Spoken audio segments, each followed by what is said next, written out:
من الشیطان الرجیم، بسم اللہ الرحمن الرحیم۔ اس چینل کو سبسکرائب کریں، ویڈیو کو لائک کریں اور شیئر کریں، اور ویڈیو کو اینڈ تک ضرور دیکھا کریں۔ سورہ مزمل کا ترجمہ۔ ابتدا اللہ کے نام سے جو بڑا مہربان اور نہایت رحم کرنے والا ہے۔ اے میرے چادر میں لپٹے والے رسول صلی اللہ علیہ وآلہ وسلم، رات کو نماز کے واسطے کھڑے رہو، مگر پوری رات نہیں بلکہ تھوڑی رات، آدھی رات یا اس سے بھی کم کر دو یا اس سے کچھ بڑھا دو، اور قرآن کو باقاعدگی سے ٹھہر ٹھہر کر پڑھا کرو۔ ہم عنقریب تمہیں ایک بھاری حکم نازل کریں گے۔ اس میں شک نہیں کہ رات کا اٹھنا خوب نفس کا پامال کن اور بہت ٹھکانے سے ذکر کا وقت ہے۔ دن کو تو تمہارے اور بھی بہت بڑے بڑے اشغال ہیں، تو تم اپنے پروردگار کے نام کا ذکر کرو اور سب سے ہٹ کر اسے کہہ رہو، وہی مشرق و مغرب کا پروردگار ہے، اس کے سوا کوئی معبود نہیں۔ تو تم اسی کو کارساز بناؤ، اور جو کچھ لوگ بکا کرتے ہیں اس پر صبر کرو، اور ان سے بعنوان شائستہ الگ تھلگ رہو، اور مجھے ان جھٹلانے والوں سے جو دولت مند ہیں سمجھ لینے دو، ان کو تھوڑی سی مہلت دے دو۔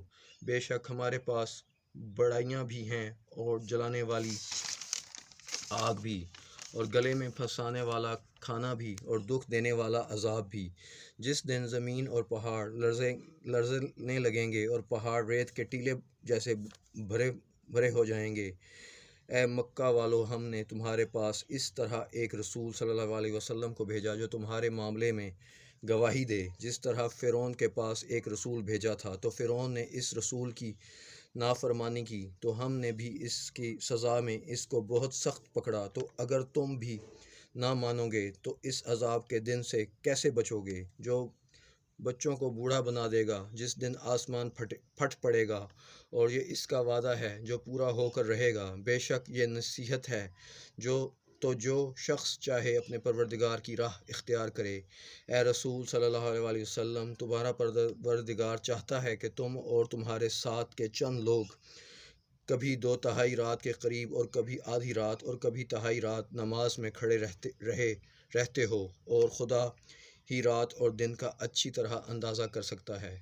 اسے معلوم ہے کہ تم لوگ اس پر پوری طرح سے حاوی نہیں ہو سکتے، تو اس نے تم پر مہربانی کی، تو جتنا آسانی سے ہو سکے اتنا نماز میں قرآن پڑھ لیا کرو۔ وہ جانتا ہے کہ عنقریب تم میں سے بعض بیمار ہو جائیں گے اور بعض خدا کے فضل کی تلاش میں روئے زمین پر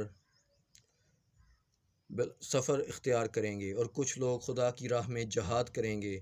تو جتنا تم سے آسانی سے ہو سکے پڑھ لیا کرو، اور نماز پابندی سے پڑھ لیا کرو، اور زکوٰۃ دیتے ہوئے اس خدا کا قرض حسنہ دو، اور جو نیک عمل اپنے واسطے خدا کے سامنے پیش کرو گے اس کو خدا کے ہاں بہتر اور صلے میں بزرگ و برتر پاؤ گے، اور خدا سے مغفرت کی دعا مانگو، بے شک خدا بخشنے والا مہربان ہے۔